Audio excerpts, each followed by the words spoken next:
Hi കൂട്ടുകാർ, അസ്സലാമു അലൈക്കും വറഹ്മത്തുള്ളാഹി തആല വബറകാതുഹു. 3ാം ക്ലാസ് 2024 വാർഷിക പരീക്ഷയുടെ മോഡൽ ചോദ്യപേപ്പറാണ് ഞാനിവിടെ ചെയ്യുന്നത്. നമുക്ക് ചോദ്യങ്ങൾ വായിച്ച് മനസ്സിലാക്കാം.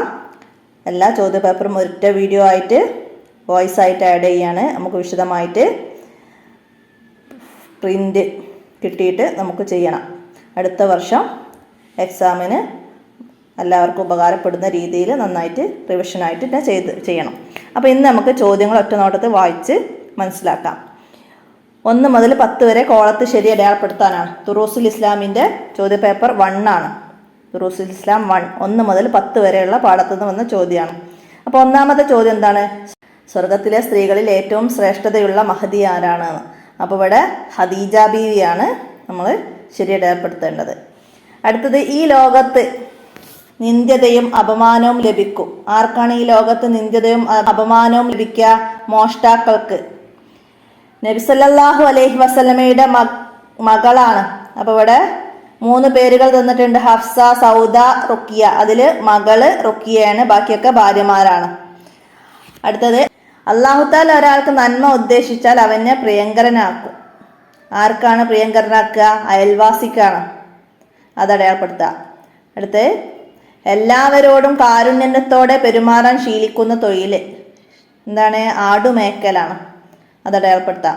അല്ലാഹു തആല ആദരിച്ചതിനെ ആദരിക്കാത്തത് കൊണ്ട് ശാപത്തിനിരയായി. ആരായിരുന്നു? ഖുറൈശികളാണോ, ഇബ്ലീസാണോ, തോയിഫുകാരാണോ എന്നാണ്. ഇബ്ലീസാണ് ശാപത്തിനിരയായത്. അടുത്തത്, നിശ്ചയം ഈ കുഞ്ഞിന് മഹത്തായ ഒരു ഭാവിയുണ്ട്. ഇതാരാണ് പറഞ്ഞത്? ബഹീറയാണ് പറഞ്ഞത്. ബഹീറ. ഇസ്ലാമിന്റെ മഹത്വം മറിഞ്ഞ് ഇസ്ലാം സ്വീകരിച്ചു. ആരായിരുന്നു ഇസ്ലാമിന്റെ മഹത്വം അറിഞ്ഞ് ഇസ്ലാം സ്വീകരിച്ചത്? മജൂസി എന്നതാണ് അടയാളപ്പെടുത്തേണ്ടത്. ഹബ്ബരീഹ സാറൽ മുസ്നു കബുലൽ മത്തുറ മഅൽ ഇൻദാർ. നമ്മൾ ബൈത്ത് പഠിച്ചിരുന്നു അല്ലേ? അവിടെ മത്തുറ എന്നതാണ് അവിടെ ചേർത്ത് കൊടുക്കേണ്ടത്. അടുത്തത് എന്താണ്? 7 പേനകൾ എന്നാണ് അർത്ഥം അതിന്റെ അറബി. അപ്പൊ പേനക്ക് അക്കിലാം, പേനകൾ എന്നുള്ളത് അക്കിലാമിൻ. അപ്പൊ സബഅത്തു അക്കിലാമിൻ എന്നതാണ് അവിടെ. അപ്പൊ അത് മനസ്സിലാക്കുക. ഇനി ചേരുംപടി ചേർക്കാനാണ്. ചേരുംപടി ചേർക്കാനുള്ളതിൽ എന്താ വന്നത്? നബി സല്ലല്ലാഹു അലൈഹി വസല്ലമയുടെ സ്നേഹഭാജനം. ആരായിരുന്നു? ഉസാമ റളിയല്ലാഹു അൻഹു ആണ് നബി സല്ലല്ലാഹു അലൈഹി വസല്ലമയുടെ സ്നേഹഭാജനം. നബി സല്ലല്ലാഹു അലൈഹി വസല്ലമയുടെ മകന് കാസിമാണ്. ഇവിടെ പേര് വന്നതാണ് കാസിം. അയൽവാസിയെ ആദരിച്ചു. ആരാണ് അയൽവാസിയെ ആദരിച്ചത്? സഹൽ റളിയല്ലാഹു അൻഹു ആണ് അയൽവാസിയെ ആദരിച്ചത്. അടുത്തത്, നബി സല്ലല്ലാഹു അലൈഹി വസല്ലമയുടെ പിതൃ സഹോദരൻ.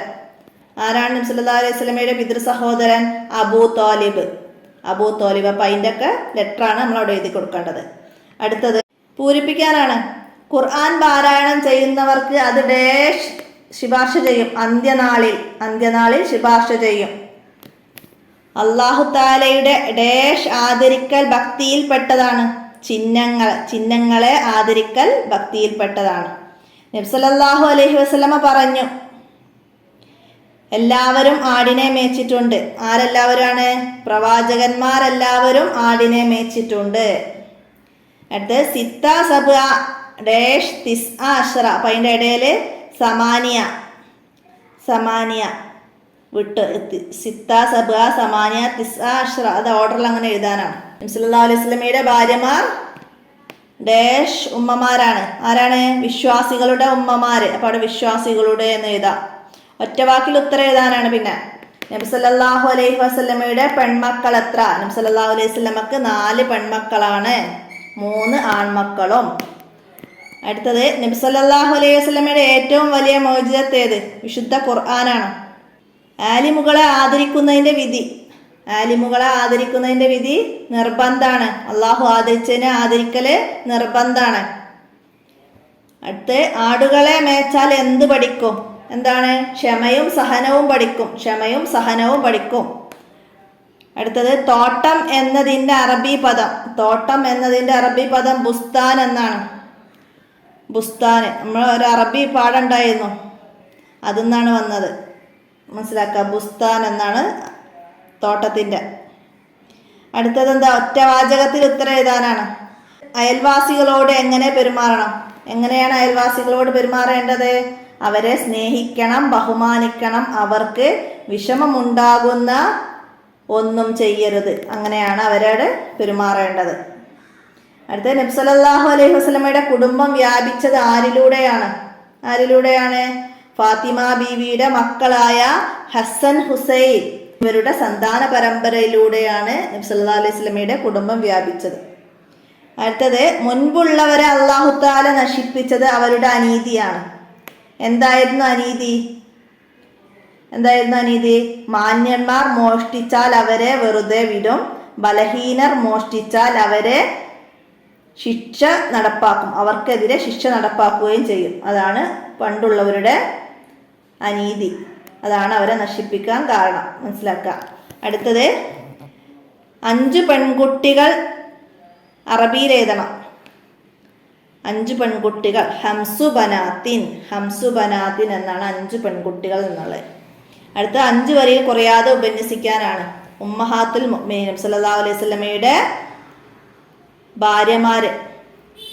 അപ്പോൾ അവിടെ 5 വരിയിൽ കുറയാതെ അതിനെക്കുറിച്ചിട്ട് എഴുതുക. മനസ്സിലാക്കുക. അപ്പോൾ ഇത്രയാണ് ദുറൂസ് 1-ൽ വന്നത്. നമുക്ക് ദുറൂസ് 2 നോക്കാം. ദുറൂസ് 2-ൽ ആദ്യത്തെ 10 ചോദ്യം ഉത്തരം ടിക്ക് ചെയ്യാനാണ്. അപ്പോൾ അതിൽ വന്നത് എന്താണ്? ഒന്നാമത്തത്, കഅബയുടെ പുനർനിർമ്മാണം നടക്കുമ്പോൾ നബി സല്ലല്ലാഹു അലൈഹി വസല്ലമയുടെ വയസ്സ്. കഅബ പുനർനിർമ്മിക്കുമ്പോൾ നബി സല്ലല്ലാഹു അലൈഹി വസല്ലമയുടെ വയസ്സ് 35 വയസ്സാണ്. അതാണ് ശരി അടയാളപ്പെടുത്തേണ്ടത്. തീ കണ്ടപ്പോൾ നരകത്തെ ഓർത്ത് ബോധം നഷ്ടപ്പെട്ട് ആർക്കായിരുന്നു? റബീഉ ബിൻ ഹുസൈം റളിയല്ലാഹു അൻഹു ആണ്.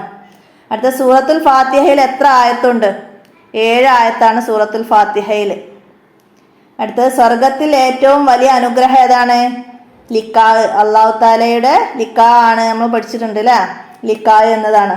ഖദീജ റളിയല്ലാഹു അൻഹയെ വിവാഹം ചെയ്യുമ്പോൾ നബി സല്ലല്ലാഹു അലൈഹി വസല്ലമയുടെ വയസ്സ് 25-ഉം ഖദീജ ബീവിക്ക് 40 ആയിരുന്നു അല്ലേ? അടുത്തത്, ഇവരുമായി കൂട്ടുകൂടാൻ പാടില്ല. ആരുമായിട്ടാണ്? സദാചാരികൾ, അത്യാഗ്രഹികൾ, സൽസ്വഭാവികൾ. അപ്പോൾ അവിടെ അത്യാഗ്രഹികൾ എന്നതാണ് ശരി. അടുത്തത് എന്താണ്? ഞാൻ വായിക്കാൻ ശീലിച്ചവനല്ല. ഇത് പറഞ്ഞത് ആരാണ്? നബി സല്ലല്ലാഹു അലൈഹി വസല്ലമയാണ് അത് പറഞ്ഞത്. അടുത്തത്, ഹുദൈഫ റളിയല്ലാഹു അൻഹു വെള്ളവുമായി ഓടി നടന്ന യുദ്ധം യർമൂക്ക് യുദ്ധത്തിലാണ് ഓടി നടന്നത്. അടുത്ത, കുരുവിയെ പോലുള്ള ഒരു പക്ഷിയാണ്, അറബിയാണ്. അവിടെ ഹുമറ എന്നതാണ് അവിടെ ടിക്ക് ചെയ്യേണ്ടത്. അടുത്തത് എന്താണ്?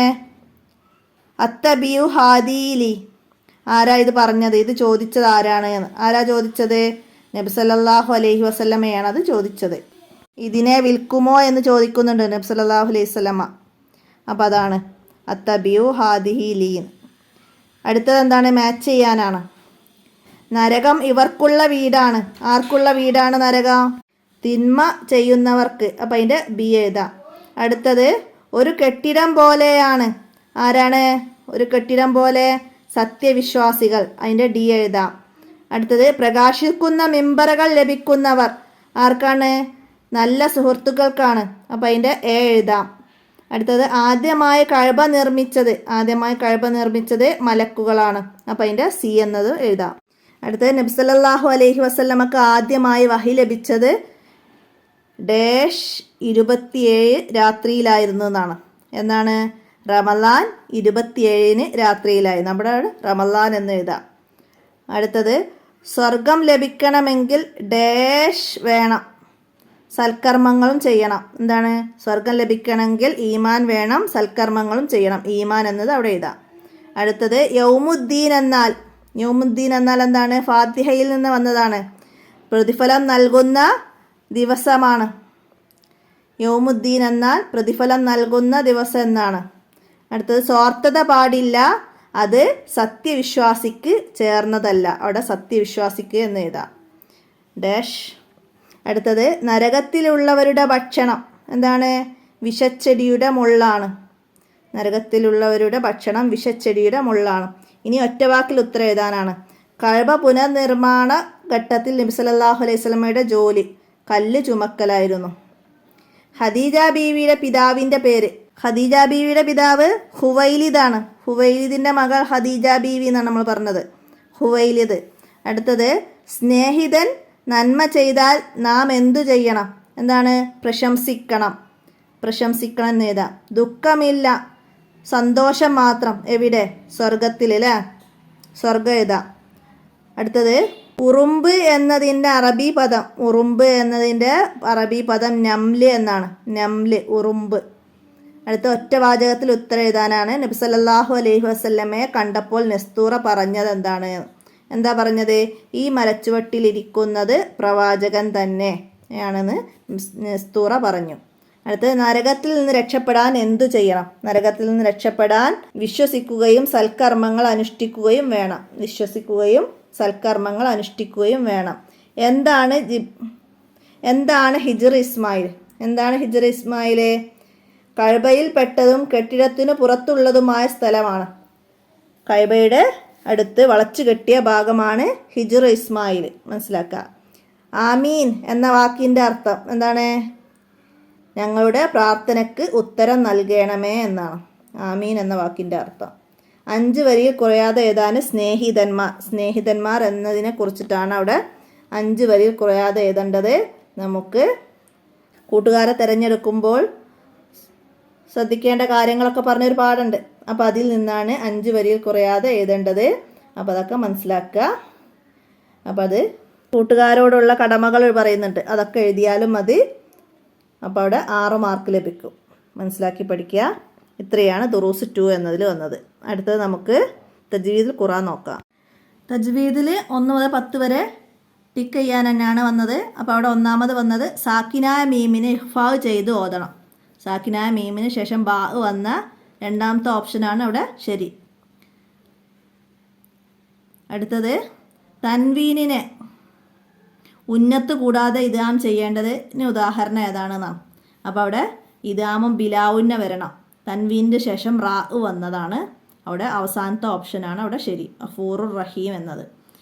അടുത്തത് ഹിക്മത്തുൻ ബാലിയ. ഹിക്മത്തുൻ ബാലിയ എന്നതിലെ തൻവീനിൻ്റെ വിധി. തൻവീനിന് ശേഷം ബാ വന്നു, അപ്പോൾ അവിടെ ഇക്ലാബ്, അപ്പോൾ അത് ശരി ഇടയപ്പെടുത്താം. അടുത്ത സാക്കിനായ നൂനിനെ ഇൽഹാർ ചെയ്യൽ നിർബന്ധമാണ് എപ്പോഴേന്ന്. ഇൽഹാർ ചെയ്യൽ നിർബന്ധം. ഇൽഹാർ മുത്തലക്ക് കിൻവാൻ ഒരേ പദത്തിൽ നൂനും ഇദാമിൻ്റെ അക്ഷരം വന്നാൽ ഇൽഹാർ മുത്തലക്ക് എന്ന് പറഞ്ഞ് അതാണ്. അടുത്ത ഇക്ലാബിനെ സൂചിപ്പിക്കുന്ന അക്ഷരം ഖുറാനിലെ ചിഹ്നം ഏതാണ്? മീമാണ്. ഇക്ലാബാണ് എന്നുള്ളതിനെ സൂചിപ്പിക്കുന്ന ചെറിയൊരു മീം ഉണ്ടാവും അല്ലേ? അപ്പം മീമിനെ നമുക്ക് ടിക്ക് ചെയ്യാം. അടുത്ത ജന്നാത്തുൻ തജ്രി എന്നതിൽ തൻവീന് തുൻ എന്നതിന് ശേഷം താ ആണ് വന്നത്. അപ്പോൾ അവിടെ ഇഹ്ഫാ മറച്ചു മണിക്കണം എന്നതാണ് അവിടെ വന്നത്. വെളിവാക്കണം എന്നുള്ള ഇൽഹാറാണ്. ഇദാമ് ചെയ്യണം. അടുത്തത് നിർത്തൽ ഏറ്റവും നല്ലത് എന്ന് സൂചിപ്പിക്കുന്നത് കീല് അല്ലേ? സീല് ചേർത്തി ഓതലാണ് ഉത്തമം. അപ്പോൾ കീലാണ് ശരി. അടുത്തത് ഈ അക്ഷരങ്ങൾക്ക് മുമ്പ് വന്ന തൻവീനിനെ ഇഹ്ഫാ ചെയ്യണം. ഏത് അക്ഷരങ്ങൾക്ക് മുമ്പ് വന്ന തൻവീനെയാണ് ഇഹ്ഫാ ചെയ്യേണ്ടത്? ഇഹ്ഫാ ഇവിടെ ബാവും വാവും അല്ല, ലാമും റാവും ഇദാം ബിലാവുന്ന ഷീനും സോദും, അതാണ് ഇഹ്ഫാ ചെയ്യേണ്ടത്. അതിന് മുമ്പ് വന്ന തൻവീനെ ഇഹ്ഫാ ചെയ്യണം. അടുത്തത് സാക്കിനായ മീമിനെ വെളിവാക്കി ഓതണം. മീമിന് ശേഷം ഫാ വന്നാൽ വെളിവാക്കി വലഹും ഫിഹ എന്നതാണ് അവിടെ ശരി. അടുത്ത തൻവീനിന് ശേഷം ലാമ് വന്നാലുള്ള നിയമം. തൻവീനിന് ശേഷം ലാമ് വന്നാൽ ഇദാമും ബിലാവുന്ന, അവിടെ അവസാനത്തെ ഓപ്ഷൻ ശരിയടയാപ്പെടുത്താം. അടുത്തത് മാച്ച് ചെയ്യാനാണ്. അതൊക്കെ സിമ്പിളായിട്ടുള്ള കാര്യമാണ്, എല്ലാവരും ശരിയാക്കിയിട്ടുണ്ടാവില്ലേ? തൻവീനിനെ ഇഹ്ഫാ ചെയ്യണം. അപ്പോൾ അവിടെ ഇഹ്ഫാൻ്റെ അക്ഷരം തൻവീൻ്റെ ശേഷം വന്നത് അവസാനത്തെ മാ അൻ സജ്ജാജ എന്നുള്ളതാണ്. അപ്പോൾ അതിൻ്റെ ഡി എഴുതാം. പിന്നെ തൻവീനിനെ ഇദാമും ബിലാവുന്ന, അപ്പോൾ ലാമോ റാഓ വരണം തൻവീൻ്റെ ശേഷം. അവിടെ മാ അല്ലക്കും തൻവീന് ശേഷം ലാമ് വന്നു, അപ്പോൾ അതിൻ്റെ ബി തന്നെയാണ് അതിൻ്റെ നേരെ വന്നത്. അപ്പോൾ അത് മനസ്സിലാക്കുക. പിന്നെ തൻവീനെ ഇക്ലാബ് ചെയ്യണം. അപ്പോൾ തൻവീൻ്റെ ശേഷം ബാ വന്നത് അവിടെ ഒന്നാമത്തെ എ എന്നതാണ്. മാ അം ബി കദരി, തൻവീന് ശേഷം ബാ വന്നത് എ. അടുത്തത് ഇൽഹാർ ചെയ്യണം. അപ്പോൾ തൻവീന് ശേഷം ഇൽഹാറിൻ്റെ അക്ഷരങ്ങൾ വന്നത് ഇവിടെ ഹാ മാ അൻ മീമ, തൻവീന് ശേഷം ഹാ ഇൽഹാറിൻ്റെ അക്ഷരമായ ഹാ വന്നു. അപ്പോൾ നമുക്കവിടെ അതിൻ്റെ സി എന്നത് നമുക്കവിടെ എഴുതാം. അടുത്തത് എന്താണ്? വിട്ട ഭാഗം പൂരിപ്പിക്കാനാണ്. സുക്കൂനുള്ള നൂനിന് ശേഷം ഡാഷ് വന്നാൽ നൂനിനെ ഇക്ലാബ് ചെയ്യണം. അപ്പോൾ നൂനിൻ്റെ ശേഷം എന്ത് വന്നാൽ ഇക്ലാബ്? ബാ. അപ്പോൾ ബാ എന്ന് അവിടെ എഴുതാം. അടുത്ത തൻവീനിന് ശേഷം റാ വന്നാൽ തൻവീനിന് ശേഷം റാ വന്നാൽ തൻവീനിനെ ഇദാമും ബിലാഉന്ന ചെയ്യണം. സുക്കൂനുള്ള നൂനിന് ശേഷം ജീം വന്നാൽ ഇഖ്ഫാ ആണ്. അപ്പോൾ അവിടെ ഇഖ്ഫാ ചെയ്യണം എന്ന് എഴുതാം. അടുത്ത തൻവീനിന് ശേഷം സീന് വന്നാൽ ഡാഷിനെ ഇഖ്ഫാ ചെയ്യണം എന്നാണ്. അപ്പോൾ അവിടെ നമുക്ക് തൻവീന് എന്നാണ് എഴുതേണ്ടത്.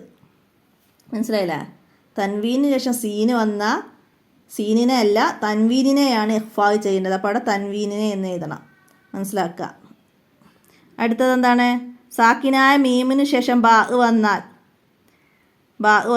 മീമിനെ ഇഖ്ഫാ ചെയ്യണം. മനസ്സിലായില്ലേ? മീമിനെ ഇഖ്ഫാ ചെയ്യണം. അത് മനസ്സിലാക്കുക. അടുത്തത് ഒറ്റവാക്കിൽ ഉത്തരം എഴുതാനാണ്. മാലല്ലുബദ എന്നതിലെ തൻവീനിൻ്റെ വിധി. അപ്പോൾ ഇത് ഇപ്പോൾ വന്ന ചോദ്യങ്ങൾ കുട്ടികൾക്ക് എല്ലാവർക്കും കൺഫ്യൂഷൻ വന്നിട്ട് അവർ മനസ്സിലായിട്ടില്ല എന്ന് പറഞ്ഞ ഒരുപാട് കുട്ടികളുണ്ട്. അപ്പോൾ അത് തൻവീനിൻ്റെ വിധി, അത് എന്താണ്, തൻവീനിന് എന്താ ചെയ്യേണ്ടത് എന്നാണ് എഴുതേണ്ടത്. അപ്പോൾ അവിടെ തൻവീനിന് ശേഷം ലാമ് വന്നതുകൊണ്ട് ഇദാമും ബിലാഉന്ന. പിന്നെ മിംബലി അവിടെ നൂനിൻ്റെ വിധി, നൂനിന് ശേഷം ബാ വന്നതുകൊണ്ട് ഇക്ലാബ്. ദുന്യ എന്നതിലെ നൂനിനെ ഇൽഹാർ ചെയ്യുന്നതിൻ്റെ വിധി, അവിടെ ഇൽഹാർ ചെയ്യൽ അവിടെ നിർബന്ധമാണ്. അപ്പോൾ അവിടെ നിർബന്ധം എന്ന് എഴുതുക. ഇൽഹാർ നിർബന്ധമാണ്. അടുത്തത് എന്താണ്? മിൻ കഅസി, നൂനിന് ശേഷം കാഫ് വന്നു. അപ്പോൾ അവിടെ നൂനിൻ്റെ വിധി ഇഖ്ഫാ. ഹും ഹൈർ, മീമിൻ്റെ ശേഷം ഹാ വന്നു. അപ്പോൾ അവിടെ മീമിൻ്റെ വിധി ഇൽഹാർ. അപ്പോൾ അത് അങ്ങനെയൊക്കെ അക്ഷരം നോക്കിയിട്ട് വേണം നമ്മൾ മനസ്സിലാക്കാൻ. അങ്ങനെയാണ് അത് എഴുതേണ്ടത്. അപ്പോൾ വിധി എന്ന് പറഞ്ഞാൽ അത് എഴുതലാണ്. അതിൻ്റെ വിധി ഏതാണെന്ന്, അതായത് നമ്മൾ സാക്കിനായ മീമിന് 3 വിധികളുണ്ട് എന്ന് പറഞ്ഞിട്ടാണ് നമ്മൾ ഇഖ്ഫാ, ഇൽഹാർ, ഇദ്ഗാം എന്നൊക്കെ പഠിച്ചത്. അപ്പോൾ വിധി എന്ന് പറഞ്ഞാൽ അതാണ് എഴുതേണ്ടത്. എല്ലാവർക്കും അത് കൺഫ്യൂഷൻ വന്നിട്ടുണ്ട് ചോദ്യം. അപ്പോൾ മനസ്സിലാക്കുക. ഇനി ചോദ്യങ്ങൾക്ക് ഉത്തരം എഴുതാനാണ്. സക്കത്ത എന്നാൽ എന്ത്? സക്കത്ത എന്നാൽ ശ്വാസം വിടാതെ അല്പം അടങ്ങലാണ്. അടുത്തത് സാക്കിനായ നൂനിനെ ഇൽഹാർ ചെയ്യൽ നിർബന്ധമാണ് എപ്പോൾ? സാക്കിനായ നൂനിനെ ഇൽഹാർ ചെയ്യൽ നിർബന്ധം. ഇത് സുക്കൂനുള്ള നൂനിന് ശേഷം അതേ കലിമത്ത് തന്നെ ഇദാം ബിയുന്നയുടെ അക്ഷരവും ചേർന്ന് വന്നാലാണ് ഇൽഹാർ ചെയ്യൽ നിർബന്ധം. അതായത് ഇൽഹാർ മുത്തിലൊക്കെ ചെയ്യൽ നിർബന്ധം നമ്മൾ പഠിച്ചിട്ടുണ്ട് 1ാമത്തെ പാഠത്തിൽ. അതാണ് അവിടെ എഴുതേണ്ടത്. അടുത്തത് സാക്കിനായ നൂനിനെ ഇക്ലാബ് ചെയ്യണം എപ്പോൾ? സാക്കിനായ നൂനിന് ശേഷം ബാ വന്നാൽ ഇക്ലാബ് ചെയ്യണം. അടുത്തത് തൻവീനിനെ ഇദാമും ബിലാഉന്ന ചെയ്യണം എപ്പോൾ? എപ്പോഴാണ്? തൻവീനിന് ശേഷം ഇദാമും ബിലാഉന്നയുടെ അക്ഷരമായ ലാമ് റാ എന്നീ ഹർഫുകൾ വന്നാൽ, അക്ഷരം വന്നാൽ അങ്ങനെയൊക്കെ എഴുതാം. അടുത്ത ഇനി 5 വരി കുറയാതെ എഴുതാനാണ്. ഖുർആനിലെ വഖഫ് ചെയ്യൽ. ഖുർആനിലെ വഖഫിനെ കുറിച്ചിട്ട്, അവസാനത്തെ പാഠമായ വഖഫുകളെ കുറിച്ചിട്ടാണ് എഴുതേണ്ടത്. ആ പാഠത്തെ മനസ്സിലാക്കിയിട്ട് വഖഫുകളും അതിൻ്റെ ഓരോ കാര്യങ്ങളും പറയുന്നുണ്ട്. അപ്പോൾ അതൊക്കെ മനസ്സിലാക്കിയിട്ട് എഴുതിയാലും അവിടെ നമുക്ക് 6 മാർക്ക് ലഭിക്കുന്നതാണ്. അപ്പോൾ മനസ്സിലാക്കിയിട്ട് ഉപകാരപ്പെടുത്തുക എല്ലാവരും. അപ്പോൾ എല്ലാവർക്കും ചോദ്യപേപ്പർ എങ്ങനെ വന്നതെന്നൊക്കെ മനസ്സിലായിട്ടുണ്ടാവും. അപ്പോൾ നമുക്ക് ഇനി ഫിഖുൽ ഇസ്ലാം കൂടി നോക്കാം. ഫിഖുൽ ഇസ്ലാമിലും 1 മുതൽ 10 വരെ ശരിയുത്തരം ടിക്ക് ചെയ്യാൻ തന്നെയാണ്. അപ്പോൾ എന്താണ് ഇവിടെ വന്നത്? 5 വക്ത് നിസ്കാരം നിർബന്ധമാക്കിയത് എന്നാണ്? നുബുവത്തിൻ്റെ 11ാം വർഷം. നുബുവത്തിൻ്റെ 11ാം വർഷമാണ്. അപ്പോൾ അവിടെ 11ാം വർഷം എന്നുള്ളത് അടയാളപ്പെടുത്താം. ഈ വസ്ത്രം ധരിക്കുന്നത് നല്ല സംസ്കാരമല്ല. ഏത് വസ്ത്രമാണ്? ഇറുകിയ വസ്ത്രം ധരിക്കൽ നല്ല സംസ്കാരമല്ല. അദാനും ഇഖാമത്തും സ്വപ്നത്തിൽ കണ്ട സഹാബി ആരായിരുന്നു? അബ്ദുല്ലാഹിബ്നു സെയ്ദ് റളിയല്ലാഹു അൻഹു. നിസ്കാരത്തിൻ്റെ ഫർളുകളിൽ പെട്ടതാണ്. ഇവിടെ സൂറത്ത് ഓതൽ, ഫാത്തിഹ ഓതൽ, വജ്ജത്ത് ഓതൽ. അതിൽ ഫാത്തിഹ ഓതലാണ് നിസ്കാരത്തിൻ്റെ ഫർളുകളിൽ പെട്ടത്. റമദാനിലെ ആദ്യ 10 നാളുകൾ എന്തിൻ്റെതാണ്? റഹ്മത്തിൻ്റെ നാളുകളാണ്. ആദ്യ 10 നാൾ റഹ്മത്തിൻ്റെതാണ്. അടുത്തത് സ്വർഗത്തിൽ റയാൻ എന്ന പ്രത്യേക കവാട ആർക്കാണ്? നോമ്പുകാർക്കുള്ളതാണ്. നോമ്പുകാർക്ക് എന്നത് ശരിയടപ്പെടുത്താം. അടുത്ത ഇടതുകാൽ വെച്ച് പ്രവേശിക്കണം. എവിടേക്കാണ്? ടോയ്ലറ്റിലേക്കാണ് ഇടതുകാൽ വെച്ച് പ്രവേശിക്കേണ്ടത്. ശരീരത്തിൻ്റെ എല്ലാ ഭാഗങ്ങളും ഔറത്താണ്. ആർക്ക്? സ്ത്രീയുടെ ശരീരത്തിൻ്റെ എല്ലാ ഭാഗങ്ങളും ഔറത്താണ്. അടുത്തത് സൂര്യൻ അസ്തമിച്ചാൽ സമയം ആരംഭിക്കുന്ന നിസ്കാരം ഏതാണ് എന്നാണ് അവിടെ ചോദ്യം. നിസ്കാരം മഗ്‌രിബാണ് സൂര്യൻ അസ്തമിച്ചാലുള്ളത്. അടുത്തത് അദാൻ കേൾക്കുമ്പോൾ സംസാരിച്ചാൽ മരണം മോശമാകും. അദാൻ കേൾക്കുമ്പോൾ സംസാരിച്ചാൽ മരണം മോശമാകും. മാച്ച് ചെയ്യാൻ വന്നത് എന്താണ്? വിസർജനം കഴിഞ്ഞാൽ എന്താണ്? ശുദ്ധീകരിക്കണം. എല്ലാ സമയത്തും എന്താണ്? ഔറത്ത് മറക്കണം. അപ്പം അതിൻ്റെയൊക്കെ ലെറ്റർ എഴുതാണ് കേട്ടോ. അടുത്തത് സമയമായാൽ ഉടനെ നിസ്കരിക്കണം. അപ്പം അതിൻ്റെ എഴുതാം. അദാന് ഇക്കാമത്ത് കേട്ടാൽ ഇജാബത്ത് ചെയ്യണം. അതിൻ്റെ ബി എഴുതാം. ഇനി പൂരിപ്പിക്കാനാണ്. ഉഫ്രാനക അൽഹംദുലില്ലാഹില്ലദി ഡാഷ് അദാ വാഫാനി. ഉഫ്രാനക അൽഹംദുലില്ലാഹില്ലദി അദ്ഹബ അന്നി ലദാ വാഫാനി. വിസർജനം കഴിഞ്ഞ് പുറത്തേക്ക് ഇറങ്ങുമ്പോൾ ചൊല്ലേണ്ടത്. അടുത്തത് അഖാമ അല്ലാഹു അദാമഹ വജഅൽനി മിൻ സ്വാലിഹി അഹ്ലിഹ. ഖദ് ഖാമത്തി സ്വലാ എന്ന് കേട്ടാൽ ഇജാബത്ത് ചെയ്യേണ്ടത്. അടുത്ത സുബ്ഹ് നിസ്കാരത്തിൻ്റെ സമയം ഡാഷ് മുതൽ സൂര്യോദയം വരെ, ഫജ്ർ സ്വാദിഖ് മുതൽ. അടുത്തത് വർസുഖ്ന ഡാഷ് യൗമുൽ ഖിയാമ ഷഫാഅത്തുഹു യൗമുൽ ഖിയാമ ഇന്നക ലാ തുഖ്ലിഫുൽ മിയാദ്.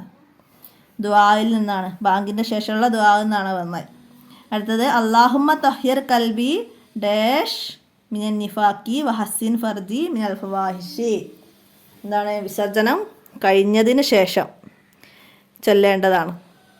അടുത്തത് എന്താണ്? ഒറ്റ വാക്കിൽ ഉത്തരം എഴുതാനാണ്. അന്ത്യനാളിൽ ഉന്നത ശീർഷരാകും ആര്? മുഅദ്ദിനുകൾ. ബാങ്ക് വിളിക്കുന്നവർ ഉന്നത ശീർഷരാകുമെന്ന് പറഞ്ഞിട്ടുണ്ട്. അതാണ്. അടുത്തതാ സുമാർ 3:30 മണിക്കു ആരംഭിക്കുന്ന നിസ്കാരം ഏതാണ്? അസറാണ്. അസർ നിസ്കാരമാണ് കേട്ടോ. അടുത്തത് പുരുഷന്മാർക്ക് ഏത് വസ്ത്രമാണ് ഉത്തമം? വെള്ള വസ്ത്രം. അടുത്തത് സംസാരിക്കാൻ പാടില്ലാത്തൊരു സ്ഥലമാണെന്ത്? ടോയ്ലറ്റ്. റമളാൻ മാസത്തിൽ ഒരു പ്രത്യേക രാവുണ്ട്. ഏതാണ്? ലൈലത്തുൽ ഖദർ എന്ന രാവ്. ലൈലത്തുൽ ഖദർ. ഒറ്റവാചകത്തിൽ ഉത്തരം എഴുതാ. എന്താണ്? ചെരിഞ്ഞു കിടന്ന് നിസ്കരിക്കുമ്പോൾ എങ്ങനെ കിബിലക്ക് മുന്നിടണം? ചെരിഞ്ഞു കിടന്ന് നിസ്കരിക്കുന്നവർ നെഞ്ചും മുഖവും കിബിലക്ക് നേരെയാക്കണം. നെഞ്ചും മുഖവും. വെള്ളമില്ലെങ്കിൽ എങ്ങനെ ശൗചം ചെയ്യണം? വെള്ളമില്ലെങ്കിൽ വൃത്തിയാകുന്ന രീതിയിൽ നജസിനെ വലിച്ചെടുക്കുന്ന കല്ല്, ടിഷ്യൂ പേപ്പർ പോലുള്ളത് കൊണ്ട് 3 തവണ നിബന്ധന പാലിച്ച് ശുദ്ധി വരുത്തണം. എന്താണ് നിസ്കാരത്തിൽ തുമഅനീനത്ത്? എന്താണ്? ഒരു റുക്കുനിലേക്കുള്ള വരവ് പോക്ക് വേർതിരിക്കും വിധത്തിൽ നിശ്ചലമാകുന്നതിനാണ് തുമഅനീനത്ത് എന്ന് പറയുന്നത്. റമളാൻ നോമ്പിൻ്റെ നിയ്യത്ത് എഴുതുക. നവൈതു സൗമ അദിൻ അൻ അദായി ഫർലി റമളാനി ഹാദിഹി സനത്തി ലില്ലാഹി തആല. നോമ്പിൻ്റെ നിയ്യത്ത് എഴുതുക എല്ലാവരും. പിന്നെന്താണ്? 5 വരി കുറയാതെ എഴുതാമെന്നത് എന്താണ്? പരിശുദ്ധ കഅബയെ കുറിച്ചിട്ടാണ്. അപ്പോൾ കഅബയെ കുറിച്ചിട്ട് അവിടെ നിങ്ങൾക്ക് വന്ന ഒരു പാഠമുണ്ട്. അപ്പോൾ അതിൽ നിന്ന് നിങ്ങൾക്ക് മനസ്സിലായ കാര്യങ്ങൾ 5 വരി കുറയാതെ എഴുതുകയാണ് അവിടെ വേണ്ടത്. അപ്പോൾ എല്ലാവരും മനസ്സിലാക്കി എഴുതിയിട്ടുണ്ടാവും. അപ്പോൾ ഇത്രയാണ് ഈ ചോദ്യപേപ്പറിൽ വന്നത്. എൻ്റെ വോയിസ് ഞാനിവിടെ അവസാനിപ്പിക്കുകയാണ്. അസ്സലാമു അലൈക്കും വറഹ്മത്തുള്ളാഹി വബറകാതുഹു.